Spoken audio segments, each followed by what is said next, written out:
E aí pessoal, tudo bem? Eu sou o Rafael, professor do Instituto Federal de Rondônia aqui do Campus Colorado do Oeste, e esse é o 7º episódio do nosso podcast e canal no YouTube Silagem BR.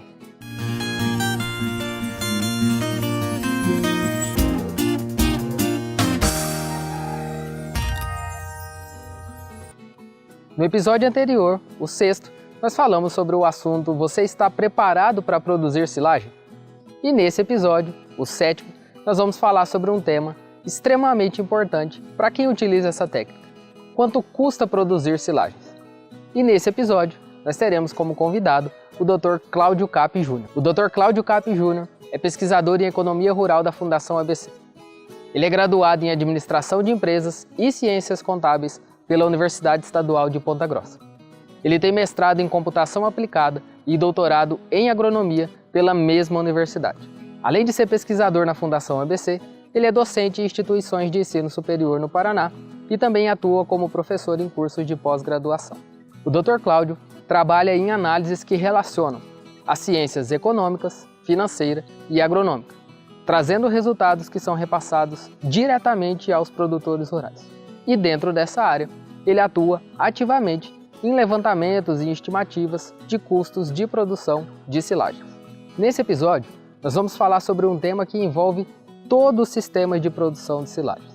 Envolve custos, investimentos, retorno. Quando pensamos nesse assunto, quanto custa produzir silagens, muita coisa pode passar na nossa cabeça. Nós podemos pensar nos custos com insumos, mão de obra, contratação de prestação de serviços. Nós podemos pensar também em investimentos com maquinário, implementos agrícolas, as despesas dos cultivos a campo, das lavouras, despesas com a colheita, compactação, fechamento do silo. Uma série de coisas estão dentro desse tema, que é o levantamento dos custos de produção. Mas isso é variável e depende de uma série de fatores, como por exemplo, o tipo de silagem que nós iremos produzir e também cada condição local daquele produtor. Então, no bate-papo de hoje, nós vamos falar sobre os componentes do custo de produção de silagens. Informações que podem fazer com que o produtor ou o consultor que vá trabalhar diretamente com o produtor possam conseguir organizar as estimativas de custos na produção de silagem. Lembrando que se você estiver nos ouvindo pelo podcast, esse episódio também está disponível no nosso canal do YouTube. E se você estiver nos assistindo pelo YouTube, também aproveite e nos acompanhe no podcast. Agora, vamos ao bate-papo com o Dr. Cláudio Capp Júnior. Aproveitem! Bom, pessoal, nós estamos aqui com o nosso convidado de hoje, Dr. Cláudio Capp Júnior. Ele é da Fundação ABC e vamos bater um papo sobre custos de produção, né? Quanto custa produzir silagem. Dr. Cláudio, seja bem-vindo. Para mim é um prazer recebê-lo aqui nesse bate-papo. Vamos lá. Eu também já quero aproveitar e agradecer, né, por esse convite. Tem grandes nomes aí fazendo parte desse projeto, um projeto bem interessante, bem legal esse projeto. Então, para mim é uma honra fazer parte e estar aqui podendo falar um pouquinho, né, contribuir um pouquinho falar um pouquinho de silagem hoje. Muito legal. Bom, Dr. Cláudio, esse assunto, né, é um assunto muito pertinente, né, quando a gente fala da cadeia produtiva de silagens, né? A gente costuma, às vezes, nos ater aos detalhes mais científicos ou técnicos, né, do dia a dia da produção de silagem, mas, no fim das contas, o custo de produção, né, quanto custa a nossa silagem, é um ponto chave no processo, né, porque custos muito altos, né, podem nos desanimar ou indicar para a gente que a gente está errando em algumas partes do processo. Então, acho que é extremamente importante esse bate-papo agora. E para começar, Dr. Cláudio, eu queria que o senhor falasse para a gente um pouquinho das experiências, né, que o senhor tem com levantamento desses custos na produção de silagem. É muito comum os produtores de silagem fazerem esse levantamento do custo de produção antes da produção de silagem, Dr. Cláudio? Isso. Na região de atuação da Fundação ABC, essa é uma rotina que ela se repete e ela é levada com bastante seriedade, porque as propriedades elas precisam estar preparadas, né? E uma decisão que o produtor toma, ele leva toda uma safra, né? Junto com ela, essa decisão. Então, ela é uma decisão bem importante. Ela tem que dar à propriedade rural uma capacidade aí de fazer uma participação, né, no custo, aí, uma composição, né, da dieta mais barata, mas também uma capacidade de adaptabilidade, né, frente a todos os lotes que existem lá dentro da propriedade e que acaba influenciando. Então, os produtores, eles rotineiramente atualizam os seus custos de produção e, de uma maneira geral, colocam em uma perspectiva de sistema de produção e uma perspectiva deste sistema na composição da dieta, para então formar tentar, né, trazer um custo de alimentação mais baixo. Sim. E esses custos, Dr. Cláudio, eu imagino que seja complexo, né, a fazer o levantamento de custos de produção, complexo no sentido de pensar nos vários tipos de silagens que nós temos, né? Então, nós temos silagem de capim, nós temos, inclusive, silagem pré-secada, né, de algumas forrageiras, silagem de milho, planta inteira, que é o padrão. E como que é a complexidade, digamos assim, de atuar nesses levantamentos, né, de custos desses diferentes tipos ou possibilidades de silagens? E essa é a primeira pergunta, né, mas eu já vou emendar outra, né, que daí o senhor pode fazer uma explanação mais abrangente. Tendo em vista essas, né, diversas possibilidades, como que a gente deve compor um custo de produção de silagem? Né? A gente sabe que tem a terra, tem os insumos, né, tem maquinário, tem o silo, a lona, mas de forma geral, como que a gente deve compor uma estimativa de custo de produção? Certo. Então, realmente eu vou dividir a resposta, né, em dois momentos, né? A primeira resposta, ela tem a ver realmente com a complexidade. E veja, é natural, né, que nós estejamos em um ambiente complexo, porque isso é inerente da nossa evolução, né? Por a gente aprender bastante coisa, né? Quanto mais a gente aprende, quanto mais existem coisas para aprender, isso vai deixando a nossa realidade mais complexa.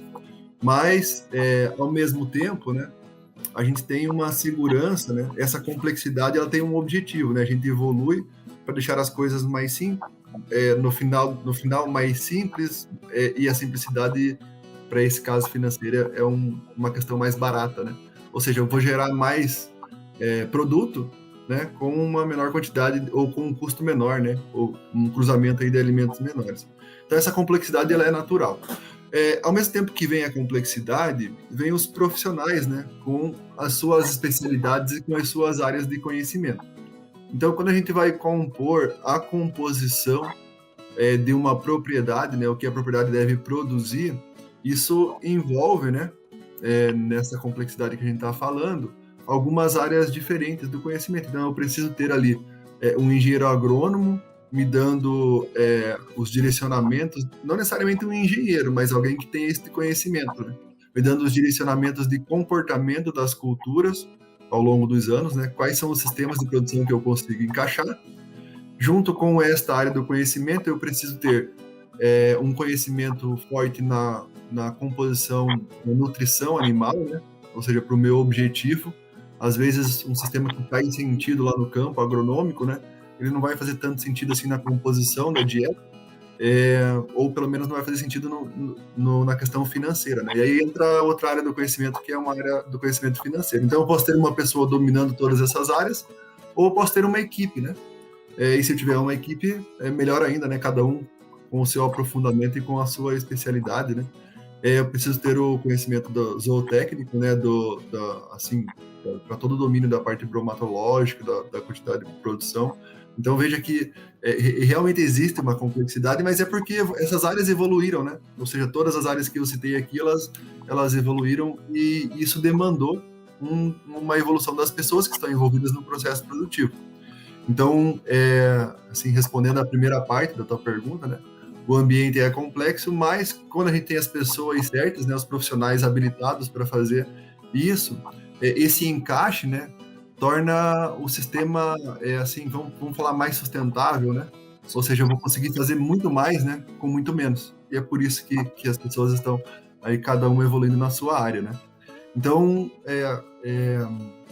talvez a primeira parte da resposta seja essa. E na segunda parte, que você falou sobre os componentes, né, de produção, a gente tem alguns. Eu não sei se você me permite, eu até posso projetar uma planilha aqui. Claro. E aí eu acho que fica mais fácil, eu vou falando e vou apontando ali onde eu estou falando. Perfeito. Tá. E na segunda parte da tua pergunta, você me perguntou sobre essa composição, né? Existem diferentes tipos, né, de forragens, né? Existem diferentes tipos de disponibilidade delas, né? De armazenamento delas. Mas a gente pode, de uma maneira geral, realizar uma estruturação, pensando nas partes do processo produtivo. Então eu trouxe essa planilha aqui. Todo ano a Fundação ABC, a gente acaba atualizando, né? Então, isso aqui é uma planilha, um exemplo aqui para as forragens de verão 2020 e 2021, da nossa região de atuação, né?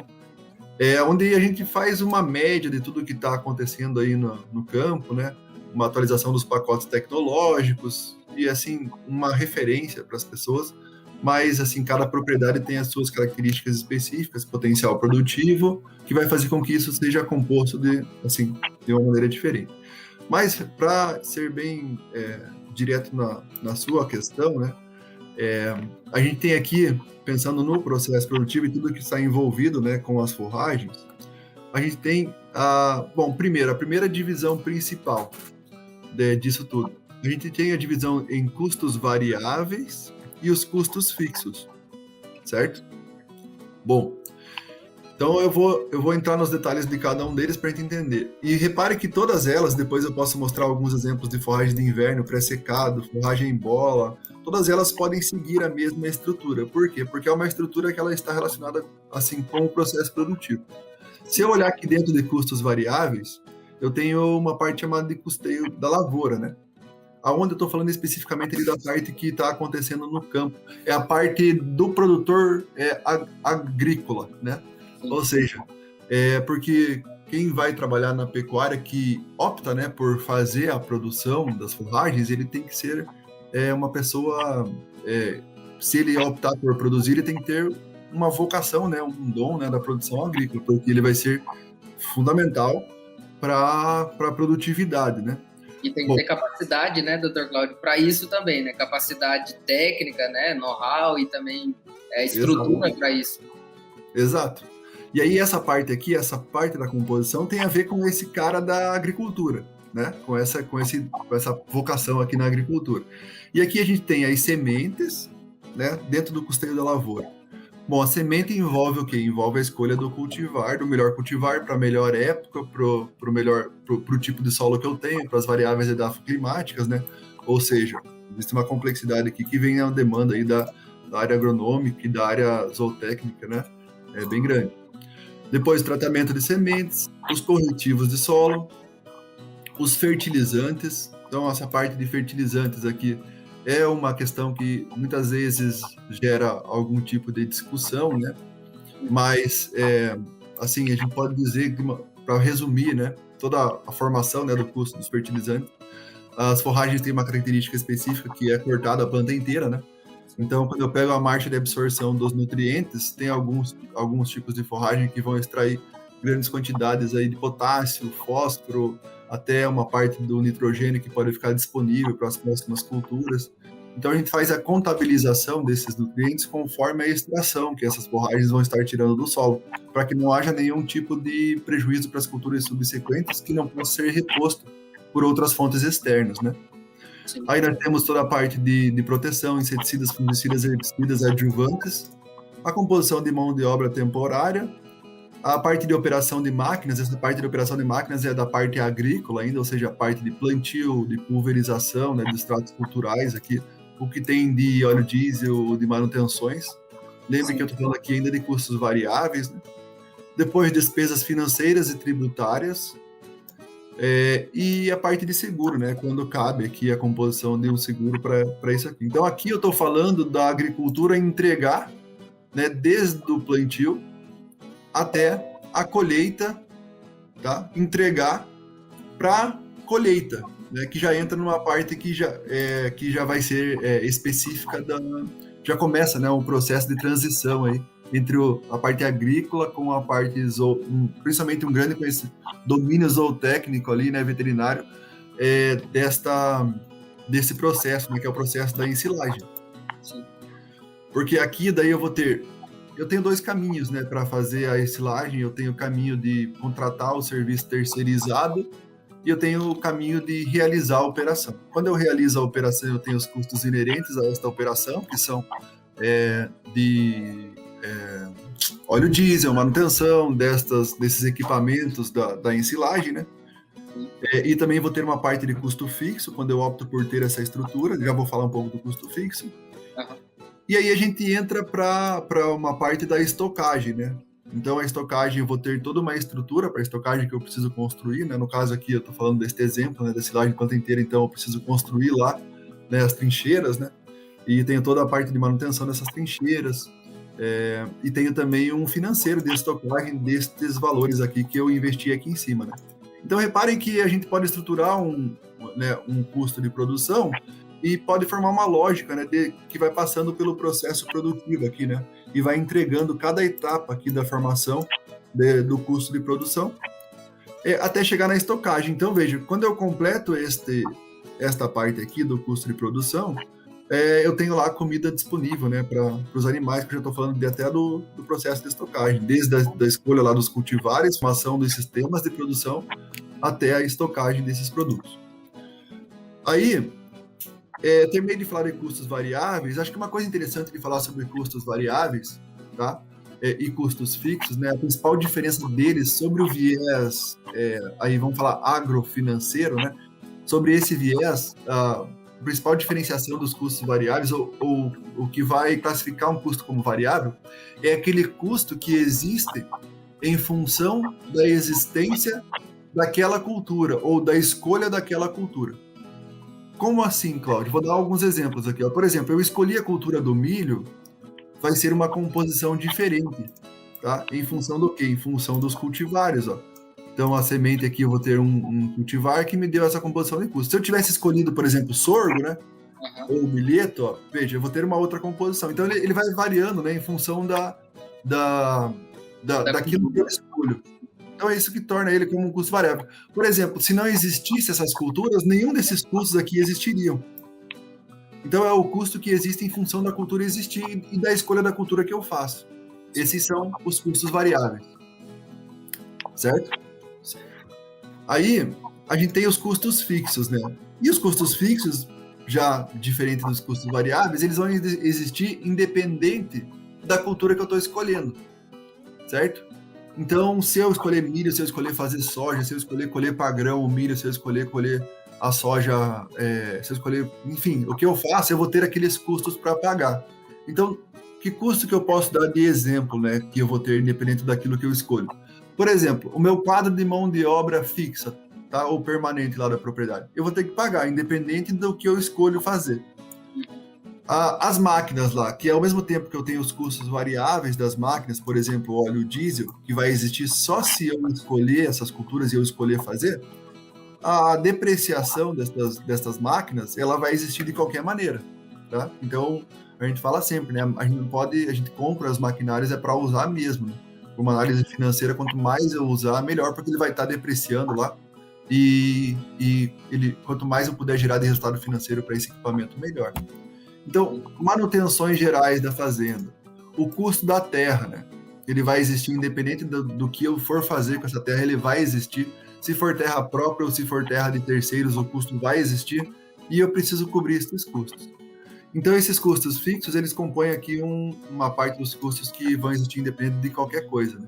E aí a união dos custos variáveis com os custos fixos vai formar o custo total do hectare, certo? Sim.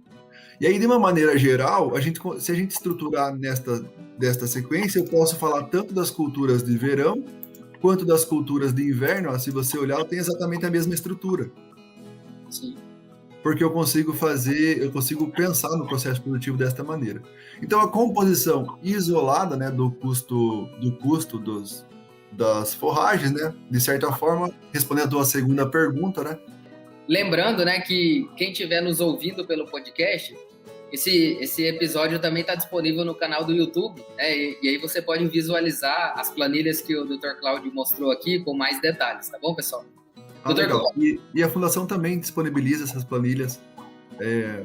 Aliás, foi uma mudança que a gente teve. Ano passado a gente começou a disponibilizar aberto essas planilhas para todo mundo ter acesso a elas. Legal. Dr. Cláudio, nessa composição de custos, né? Então a gente tem o que veio da lavoura, né? Digamos assim, o que veio do campo, que está relacionado a produzir a forragem, né? Nós temos a parte de colheita, né? Que pode ser feita com maquinário próprio, né? E aí você vai ter todos esses cálculos de depreciação, né? Ou você vai pagar, né? Uma prestadora de serviços para isso, né? Então isso entra na composição do custo de produção, né? E os custos com o armazenamento, né? Que seria o silo, né? A fabricação, a confecção do silo, se for trincheira, se for bunker, né? Só para detalhar e talvez tirar um pouco de dúvida nesse assunto, né? O produtor que ele tem uma dúvida, por exemplo, se ele é melhor comprar as máquinas, né? Ou é melhor alugar essas máquinas, né? Ele pode, se ele for comprar essas máquinas, ele vai estimar uma depreciação para quantos anos? E o que ele leva em conta, Dr. Cláudio, entre alugar ou, às vezes, adquirir?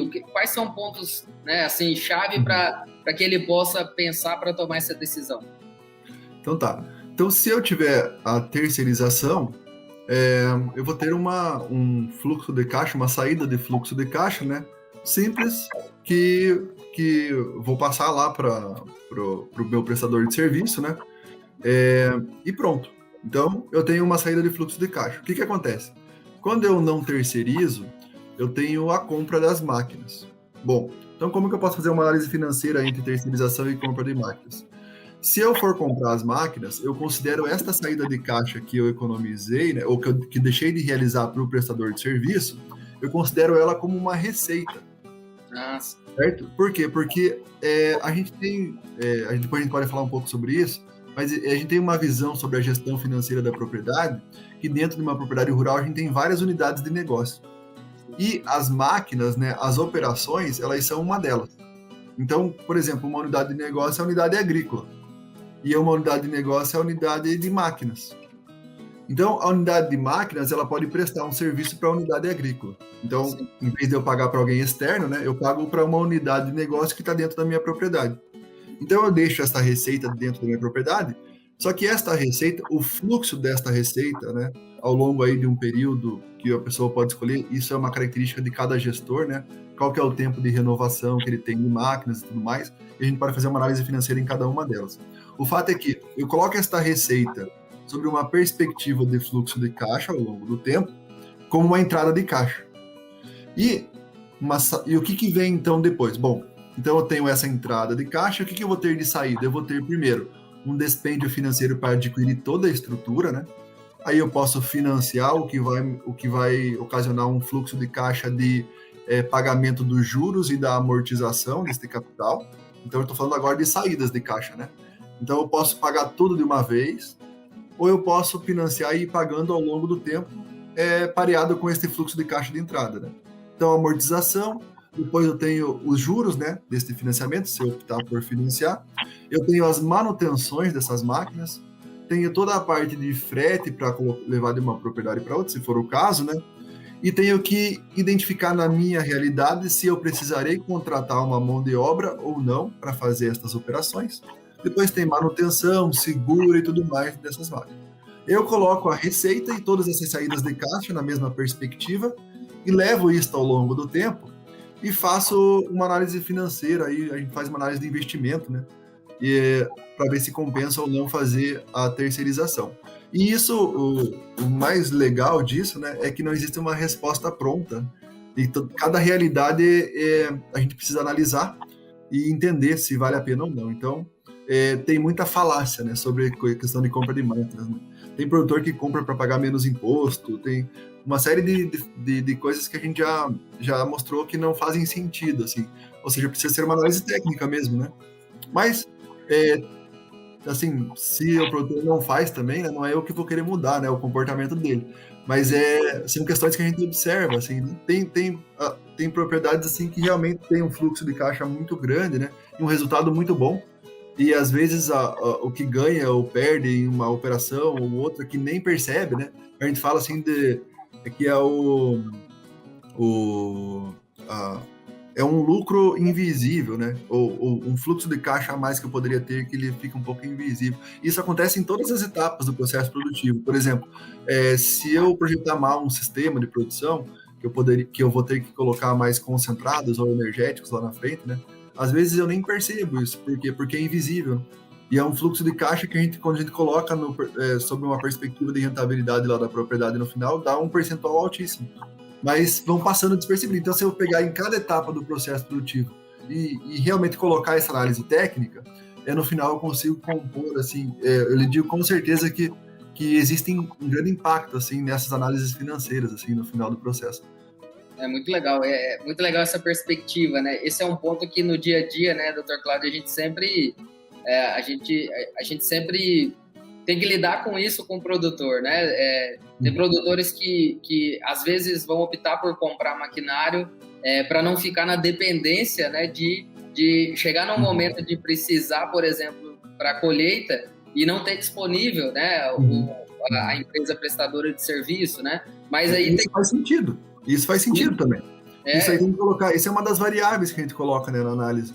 Com certeza. Aqui, né? Eu estou em Rondônia, numa região que a gente ainda tem alguns pontos dos sistemas de produção evoluindo, né? E maquinário para a gente acaba sendo um problema em determinados momentos, né?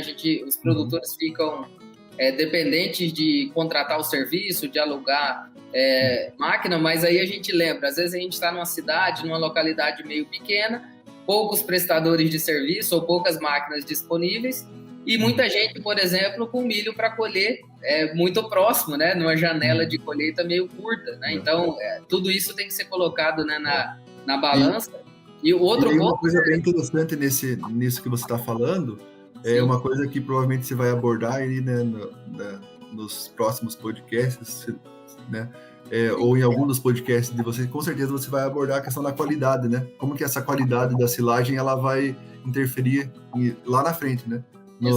Nos critérios de produtividade dos animais. Então, por mais que eu opte por ter, né, os implementos, né, é muito importante eu ter uma consciência da qualidade do corte que eu vou conseguir fazer e da qualidade de todo o processo da colheita, né? Porque não adianta eu ter uma viabilidade ali na compra, né, com esse fluxo de caixa de pagar o meu terceirizado, se eu perder lá na frente na composição da dieta, que entra também nesse fluxo que a gente projeta de caixa, né? Essa capacidade, né, de fazer um serviço de boa qualidade. Com certeza. E outro ponto, né, nessa lógica de maquinário, né, também, além, né, da dependência da prestadora de serviço, é o contrário, né? O quanto as prestadoras de serviço colaboram, inclusive, na qualidade da silagem que a gente produz, né? Por colher o material bem colhido, né? Com bom rendimento, um bom processamento de grãos, por exemplo, no milho, né? Uma padronização em tamanho de partículas. Então, tudo isso tem que ser levado em conta, né? Uma ótica muito interessante.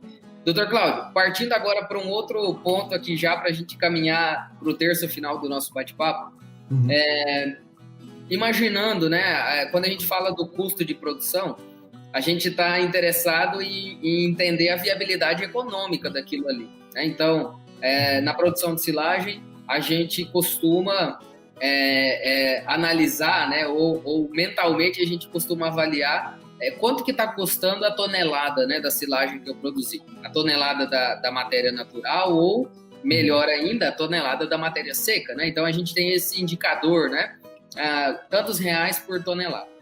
Como que o produtor, né, no dia a dia da fazenda, ele vai conseguir perceber essa viabilidade, né? Ele fez análise de custo, mas como que ele consegue perceber se está sendo viável economicamente essa atividade? Certo. Então, é bem interessante. O custo da matéria seca, né, ele é um dos indicadores, mas ele sozinho ele pode levar a uma tomada de decisão assim equivocada. Eu sempre sugiro, né, primeiro, quando você toma uma decisão por uma cultura lá no campo, você toma uma decisão dessa em detrimento à outra, né? E esta cultura que você escolheu, ela possibilita todo um sistema de produção na sequência dela. Ou seja, tem janelas de plantio, janelas de corte, janelas de plantio de novas culturas, né? Ou seja, o ano inteiro, né? Porque muitas vezes eu tenho a viabilidade de uma cultura, mas se ela acabar com a viabilidade de outras, pode não ser tão interessante assim. Então, a primeira coisa, pensando então no processo inteiro, né? Primeiro, encaixar o sistema produtivo, e isso eu chamo de quebra-cabeça, que ele é agronômico e financeiro. Até um pouco sobre essa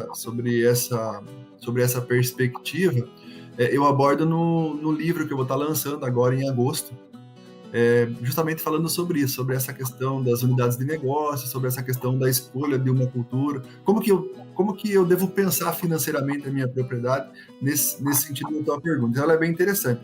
Por quê? Primeiro, eu tenho que pensar no sistema de produção. Esse sistema de produção, e eu tenho que ter mais de uma possibilidade, né? Ele é um quebra-cabeça. Por quê? Porque eu tenho que trazer isso para o encaixe nas dietas, né? Muitas vezes não adianta eu ter um milho, pode ser qualquer cultura lá que eu tenha, um preço barato, né? No quilo da matéria seca, mas quando eu coloco na perspectiva da dieta, ele vai me dar um substituto lá caro, né? A gente falou agora há pouco, né, dos concentrados, dos energéticos. Então eu tenho uma silagem barata, mas os substitutos vão ser mais caros.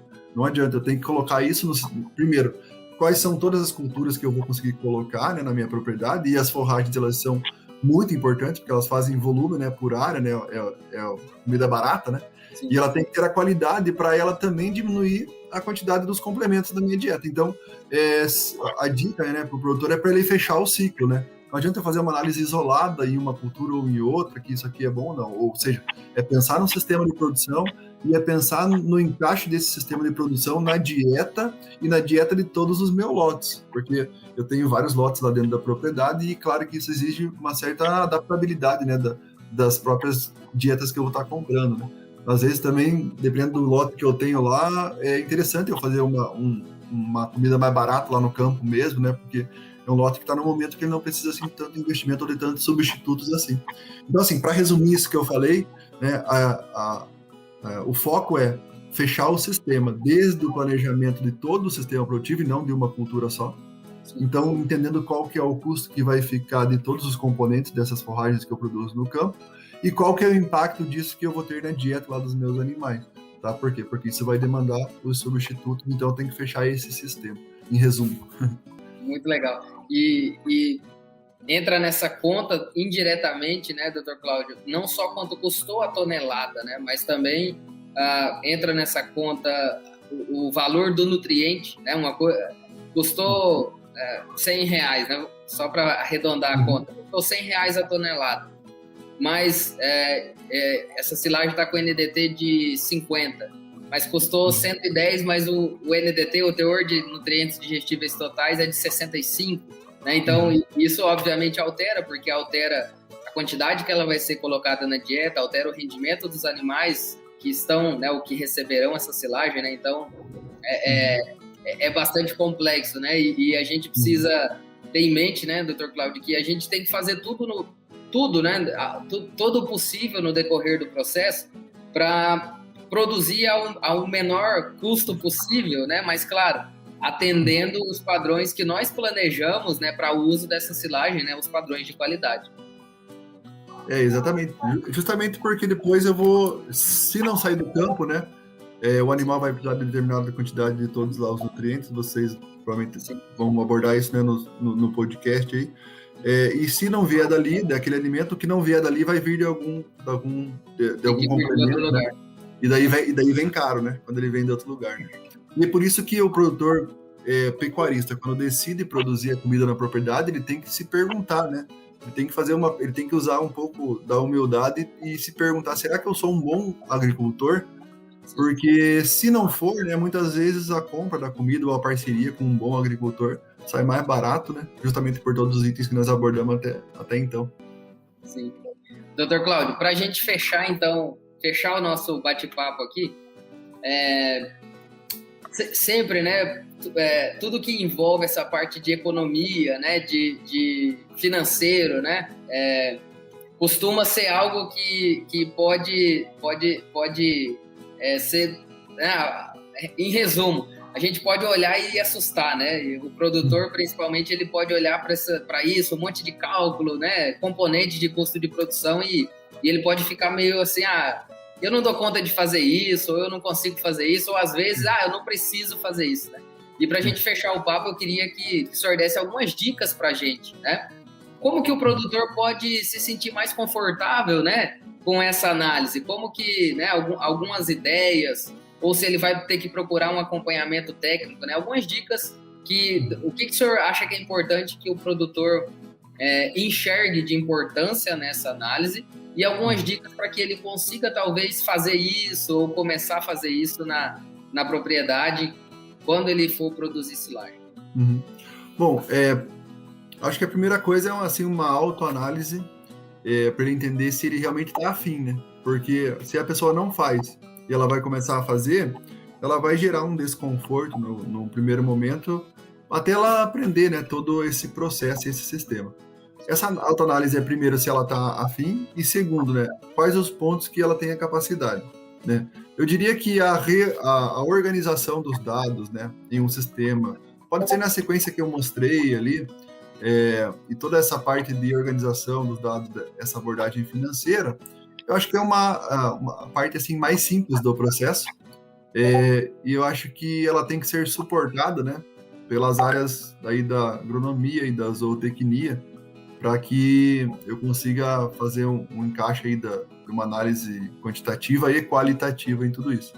Então, se o produtor tiver a vontade, né, primeiro entender aquilo que ele tem a capacidade e aquilo que ele não tem a capacidade, de procurar as pessoas que são da área, né, pessoas competentes da área, para organizar, então. No caso das análises financeiras, especificamente, né, reunião, né, desses dados, né, para montar uma análise, ele pode direcionar por alguma literatura, né, básica, assim, para aprender. E aí eu posso fazer uma merchan novamente, né, do meu livro, que vai sair agora em agosto, né, livro de gestão financeira em propriedades rurais. Legal. Tá? E, assim, não tem muito segredo. Ele pode pegar esse nosso próprio vídeo aqui, né, e olhar aquela estrutura que eu mostrei ali na planilha e abrir, né, cada uma daquelas linhas, né, identificando o que ele está gastando na propriedade, já é um ótimo começo para quem não tem nada, né? E se ele quiser realmente mergulhar no tema, vai demandar um pouco aí de leitura, um pouco de estudo, para entender assim, até onde que vai cada uma daquelas linhas. E assim, e compreender, eu acho que compreender assim, até onde que ele pode ir, até onde que ele consegue e até onde que ele vai precisar de ajuda. E se não precisar de ajuda, ter essa vontade de fazer. Se tiver, eu digo assim, ó, para tudo, né? Para todos os nossos problemas, se a gente tiver vontade, a gente resolve. Com certeza. E é legal, né, também, doutor Cláudio, deixar bem claro, né, isso que é importante fazer essas estimativas de custo antes do processo, né, como forma de planejamento, né, do sistema de produção, né, não apenas fazer a verificação de quanto custou a silagem depois que produziu, né, é importante planejar isso antes e depois checar, né, quanto que efetivamente foi gasto, né, acho que é importante fazer esse exercício também, né? Isso, planejar e realizar, né? O planejado e o realizar é entender quanto que um se afastou do outro, né? Para ir aprendendo, né? Em cada nova rodada do processo produtivo. E provavelmente isso é um processo natural. Em cada nova rodada, essa distância vai ficando cada vez menor, né? Por quê? Porque aquele quebra-cabeça, né? Se ele errar muito no planejamento, o quebra-cabeça pode ficar um pouco furado, né? Então essa distância, quando você diminui essa distância, você acaba melhorando as próximas decisões, né? E uma coisa, assim, um recado muito importante que eu deixo, né?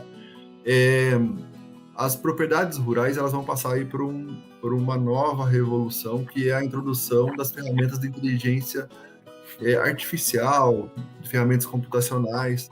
Então, quanto mais coisas eu anotar, quanto maior o meu banco de dados, né? Agora, mais fácil, talvez a nossa cabeça seja muita coisa, né, para cruzar tanta informação, né, mas as ferramentas computacionais que estão por vir, elas vão precisar desse banco de dados, enquanto antes as propriedades começarem, antes ou mais robusto vai ser essa preparação da propriedade para essas ferramentas que estão por vir.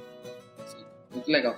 Bom, Dr. Cláudio, foi muito bacana o nosso bate-papo aqui, muito esclarecedor, muito direto, informações muito valiosas. Eu queria agradecer demais a sua participação, a sua disponibilidade.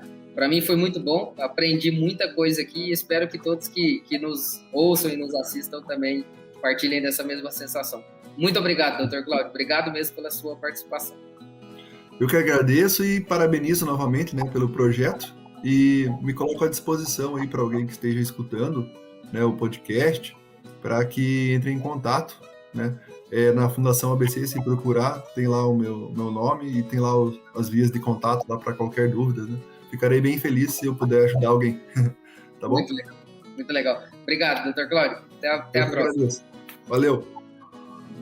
Bom, finalizamos o 7º episódio e já estamos pensando no 8º episódio, que nós teremos como convidada a engenheira agrônoma e mestre em agricultura tropical, Daiane Mariane Herrera. No 8º episódio, nós vamos falar sobre os cultivos agrícolas, as lavouras de cana, capins, capim-elefante, voltados para a produção de silagem. Se você estiver gostando dos materiais que nós estamos produzindo, nos acompanhe no podcast e também se inscreva no nosso canal no YouTube, que sempre que a gente produzir um conteúdo novo, vocês serão notificados.